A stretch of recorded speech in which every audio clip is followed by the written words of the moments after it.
of Kansas City. I'm Serenity, and today we have poet and linguist Angela Roux. Hey, hey, hey. How are y'all doing? How are you? So how you been, Angela? It's been a minute. I have been blessed. It's been a really interesting year as far as the art's concerned. Had some ups, had some major ups, had some downs, but more ups than downs. So it's been cool.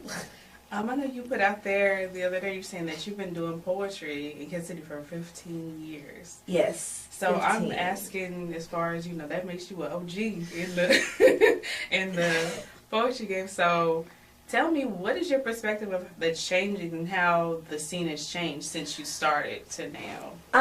For me, I feel like we have grown in a really interesting way. Like when I first started doing poetry, it was at Urban Literation, Lit 101. There was definitely a major sense of community as far as like everybody kind of getting to know each other outside of poetry and, being able to kind of fellowship and do things like that. But as far as like that kind of, we've gone through like ebbs and flows. I think that, people move, people get married, people's lives change, and so, your craft and how you pay attention to is going to change as well. So as we've grown, that's kind of what's happened. People have moved and whatnot. But I think that the exciting part is what's been going on with the young people as far as Louder Than the Bomb. So I can see that second or third wave of that community because they're knowing each other in high school and they're going to just grow, and it's beautiful to watch. And you judge with Louder Than a Bomb. Yes, I do. Work with them. Yeah, so I spent a lot of time judging. I was actually on the first panel for the first bout ever, so that's cool. But so, do you mentor any of the students too, or you just judge and help out? I mentor, but not in any official capacity. I don't think you necessarily have to be officially a mentor to mentor, as long as you're there to provide any type of insight that you feel that you can impart any wisdom on a young performer, then I think you should do that. So I think that's a responsibility that we all should have as artists, to just give back as much as we possibly can. That's true. So since you've been doing performance poetry for so long, how long would you say you physically have been writing poetry just in general? Really, I didn't start writing poetry until I was like 18. Because I think like a lot of people, my introduction into spoken word and poetry was through Def Poetry Jam back then. But before that, in high school, poetry wasn't really something that I thought I could even do because, I thought it had to rhyme, it had to have a certain cadence, and like, you get taught about these old white men. And like, I can't relate to Walt Whitman like that. It's beautiful, but right. I can't relate to that. And so, when you don't see yourself, except for, Maya Angelou, and still I write, if that. So it's just like, when you don't see yourself reflected in the art, then you kind of like, well, that's cool, but I don't think I could do that. But it wasn't until I saw Def Poetry on TV and realized, oh wow, they're talking like I talk, they look like me, they're talking about things that I care about, and I was like, oh, I could actually do this. So then I just started writing, and I finally got over my stage fright and got up one night and did open mic, and it's been, ever since. Yeah, I know I remember you saying something about you basically have a personal testimony with doing spoken word as far as like the stage fright, Oh yeah, like I had a stuttering problem. I had a major stuttering problem speaking in public, and I was very fearful of getting in front of large crowds of people to talk. And so for me, getting up and doing that actually helped me gain the confidence to perform. So I feel a lot more comfortable. Like, I have nerves still, but it's good nerves as opposed to like, but now it's easy for me to now do it. That's an amazing testimony that way. Yeah. Go from, like you said, being shy and having issues with your speech, and you going to where you are now as far as like you're champion slam poet. You won jazz. I won Jazz Poetry Jam, I think like 2 or 3 times now. Right. Then you competed last year to be on the national team for Pound Slam. Yes. So, and you actually was awarded a position on the team. So, to go from that to where you are now, that's definitely... Yeah, it's crazy. God is good. You know, I did not think in a million years, if you had asked me at 15, you know, you're going to get up in front of like a group of high school students at UMKC to do the Women of Color Leadership Conference. No, I wouldn't like you crazy. But now it's like, you know, that was an amazing moment because it was just like, wow, I'm getting in front of people that at that age, I would never thought I would be in this position. It was just, look at God. It was amazing. Right. And as far as slam poetry, like, you took a little break from that. Can you tell us a little bit about that? Yeah. When I was awarded the spot for Pound Slam, it wasn't that... I have a love-hate relationship with slam. I think that, you know, you have to kind of embrace the fact that it's subjective. How can you judge art? You know, how can you judge somebody's testimony? But unfortunately, that's a necessary evil. Right. For me, it was just a case of, you know, sometimes people get caught up in the points. Sometimes people get caught up in the politics. I'm more about, can we grow as a community? Can we grow as individuals and still maintain a sense of community? And I just was more wanting to focus on that and focus more on being an artist as opposed to like getting involved in slam. So I took a break. So, you know, thanks for slams it's that whole culture as far as like being a slam artist, it can be stressful. It can be. I mean, I've had my moments, especially getting up and doing slam for the first couple of times, feeling like, oh, they're disrespectful. You know, I really put a lot of, you know, hard work into that, and feeling like there was this fraternity or sorority that I was trying to break into, but I wasn't getting in it. Yeah, I feel like I was being like initiated. Like it was, you know, you just got to go across the burning sands, right? And and it was just like, you know, you feel like you have to pay your dues before you're given that score. And I didn't think that was necessary, but you know, that was because I was young and didn't understand it. But now I've kind of gotten to the point where, you know, when I tell the young people when they're slamming, like, don't get caught up in the points. That's the worst thing you could ever do. It's so hard. It's really hard, but because you really want to put out good work. You do, and I want people to say that it's good work. Absolutely, and that's the fine line that you have to kind of like find a way to tightrope. Is just that, you know, everything will take care of itself. Tightrope. No, she's a Janelle Monáe fan. That's yes, so when you said that, I was like, wait a minute. Yes, I am a big Janelle Monáe fan. Shout out to Janelle Monáe. But seriously though, like, you have to find a way to just say, this is what it is. I'm putting out the best work that I possibly can. I'm putting my heart and soul into it, and the rest of it will take care of itself.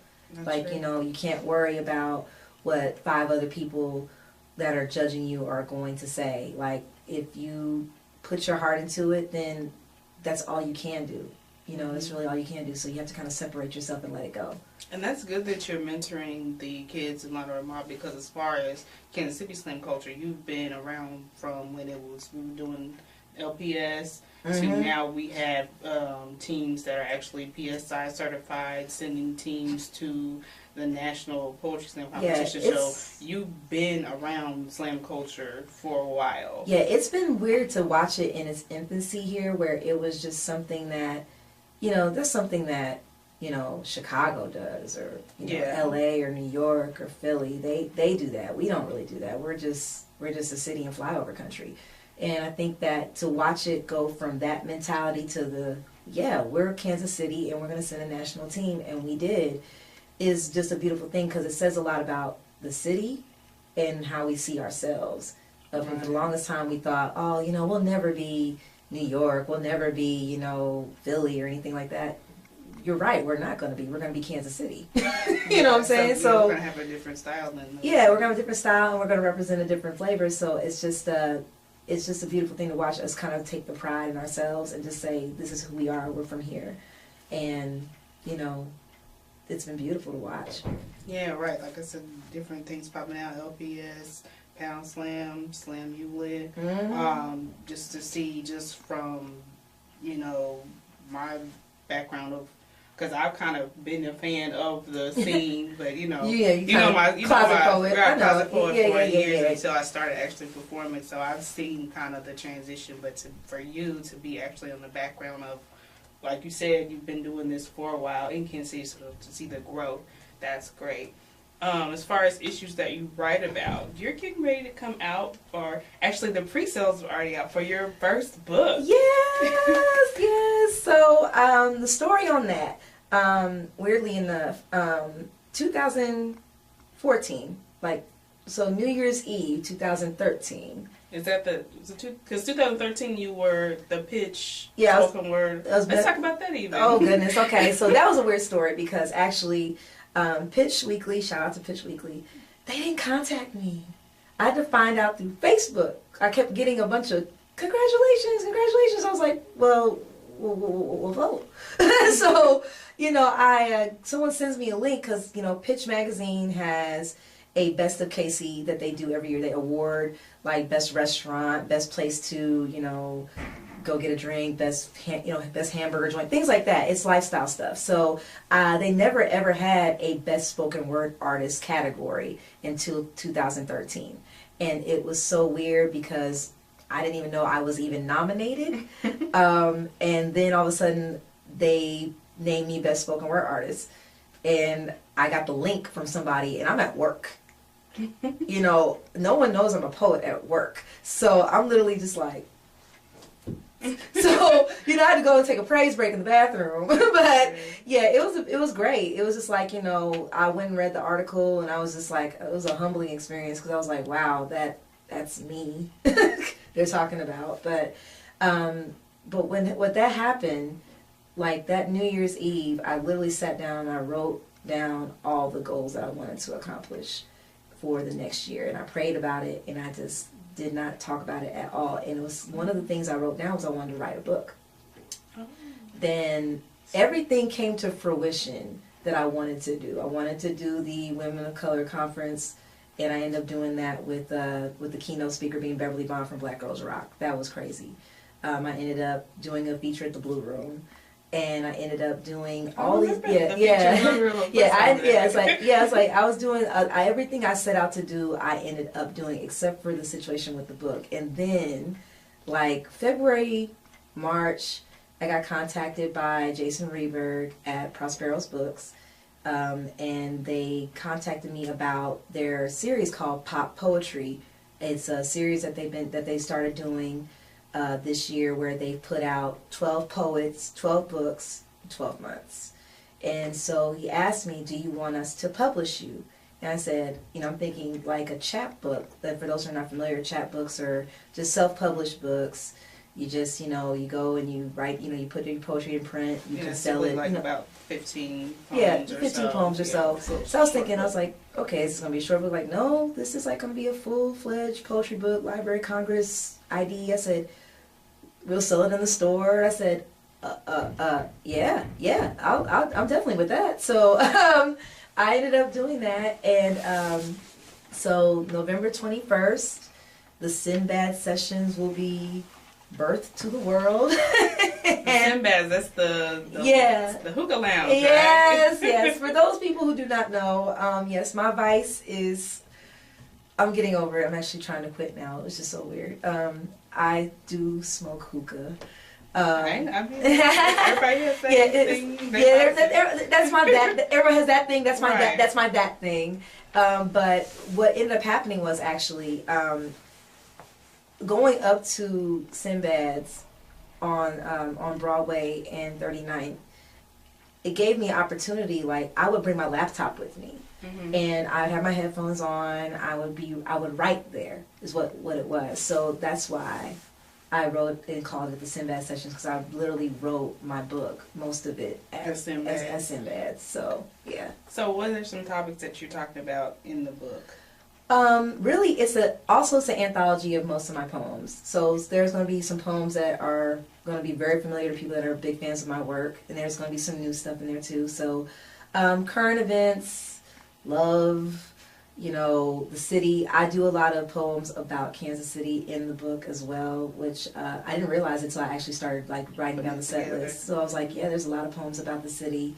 Well, that's good. You're from here, so. Yeah, so I think it's going to be a real treat for people to enjoy, because it's a well-rounded representation of me as a person and as a poet. So how would somebody, if they wanted to get a copy of the book or get in contact with you or any of that, how would they do that? Well, I'm glad you asked, because I am having a book release party at Prospero's Books. It'll be November 21st. That's the official launch of the book. So at 8 o'clock, Saturday, November 21st, you can come. It's a $10 admission. $10 gets you a copy of the book. So you will get a copy of the book, and I will be reading that night selections from the book. So it is a very big treat. And also, you will be able to purchase at Prospero's Books at 1800 West 39th Street, KC Mo. And also, you will be able to get copies from me. I do have a website coming. But until then, you can just contact me on Facebook, www.facebook.com/Mz with a Z, Angela Roux, Roux, all together. So, yeah. All right. Thank you for coming in, Angela. Thank you for having me. All right. I'm Serenity, reminding you to spit your piece, and make sure you check out whatsupkansascity.net. I'm IFBB Bikini Pro Cat Williams, and when I'm not working out in the gym, I'm searching the web on Cascade Media and What's Up Kansas City. So make sure you check them out.